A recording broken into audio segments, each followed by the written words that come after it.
मनोज जरांगे पाटील यांच्या आमरण उपोषणाचा आज 10वा दिवस आहे। जरांगे पाटलांच्या प्रकृतीत चांगली सुधारणा झाली आहे। त्यांना दररोज सलाईन लावण्यात येत आहे। राज्य सरकारला विशेष अधिवेशनात सगळी सोयरे कायदा करावाच लागेल, अन्यथा 21 तारखेला पुन्हा मराठा आंदोलन सुरू होईल असा इशारा जरांगेंनी दिला आहे।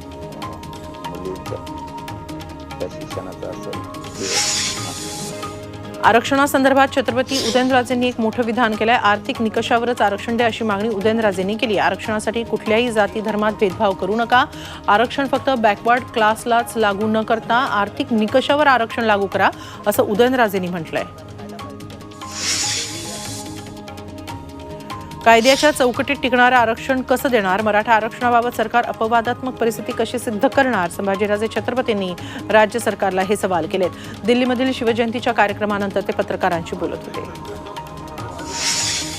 विशेष अधिवेशनातून काहीही साध्य होणार नाही असा दावा राज ठाकरेंनी केला। मराठा आरक्षण हा राज्याचा नाही तर केंद्राचा विषय असल्याचं त्यांनी आधीच सांगितल्याचं राज म्हणाले।